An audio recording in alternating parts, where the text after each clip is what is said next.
ថ្ងៃនេះលឺពកគាត់និយាយថាចង់ផ្សារស្លោខ្ទិះកាញ់អញ្ចឹងថ្ងៃនេះខ្ញុំក៏បានធ្វើស្លោខ្ទិះកាញ់ជូនគាត់ផ្សារផងដែរដំបូងយើងយកគ្រឿងបុកដែលយើងបុកហើយហ្នឹងបុករៀងម៉ត់មកយើងដាក់ប្រហុកបុកចូលគ្នាឲ្យសព្វពេលដែលយើងបុកគ្រឿងសព្វចូលគ្នាហើយយើងក៏យកខ្ទិះដូងសានទី2យកទៅពង្ងាស់នឹងឆ្នាំងឲ្យឡើងជើងស្ក្រងសិនណាបងអូនពេលដែលយើងកូរអញ្ចឹងបានខ្ទិះវាឡើងឈ្ងុយដូង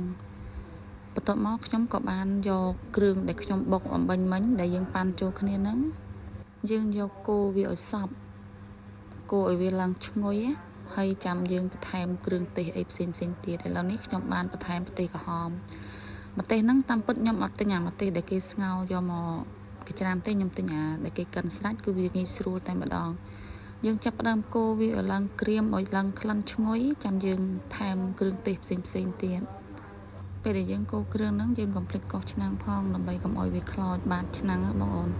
ពេលណាត់តែខ្លោចគឺវាអត់សូវឆ្ងាញ់ទេអញ្ចឹងយើងកូររៀងញាប់ដៃញាប់ជើងបន្តិចមកហើយបន្ទាប់មក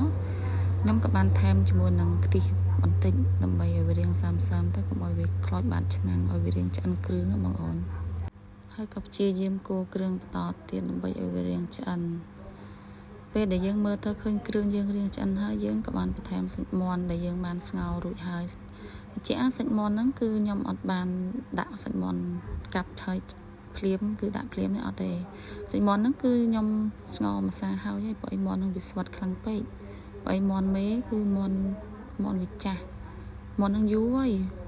ដល់ពេលខ្ញុំយកមកឡអញ្ចឹងខ្លាចវាស្វិតខ្លាំងមិនងាយផុយខ្ញុំក៏បានយកសាច់មាន់ទៅស្ងោរម្ដងសិន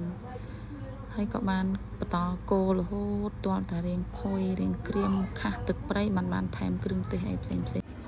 ពេលដែលយើងកូរវាឲ្យរៀងឈ្ងុយហើយយើងក៏បន្តកូរវាបន្ថែមទៀតបងអូនកូរវាទាល់តែវាដាច់ទឹកហើយបងអូនហើយបានយើងបន្ថែមគ្រឿងអត់ដឹងថាខាងស្រុកបងប្អូនហ្នឹងគឺស្គាល់ស្លោស្លឹងកាញ់ដូចខ្ញុំអត់ទេឥឡូវនេះបានបន្ថែមគ្រឿងទេសចូលហើយមានដូចជាស្ករត្នោតហើយអំបិលហើយនិងប៊ីចេងតាមពិតស្ករត្នោតហ្នឹងគឺគេថែមគេដាក់ដំបងគេបងអូនគេដាក់តាំងពីកូរគ្រឿងមកតែខ្ញុំវាភ្លេចស្លថ្ងៃហ្នឹងដឹងរសជាតិបែបណាអត់ទាន់ដឹងលទ្ធផលទេពួកអីភ្លេចមុខភ្លេចក្រោយដូច្នេះរសជាតិបែបណាតើតែឆ្អិនសិនបានដឹងឥឡូវយើងថែមជាមួយនឹងខ្ទិះចុងរបស់យើងពេលដែលយើងថែមខ្ទិះរួចយើងដាក់វាចោលឲ្យវាពុះសិនយើងក៏រៀបចំយកស្លឹកកាញ់ដែលយើងបានស្ងោរបាញ់មិញហ្នឹងយកមកច្រាំឲ្យម៉ត់បងប្អូនបញ្ជាក់បងប្អូនស្លឹកកាញ់ហ្នឹងខ្ញុំយកទៅស្ងោរឡើងពីទឹករួចហើយខ្ញុំយកទៅលាងជាមួយនឹងទឹកត្រជាក់ខ្ញុំលាងឡើងពី3ទឹកបងប្អូនហើយនេះជាស្លឹកកាញ់ដែលខ្ញុំច្រាំរួច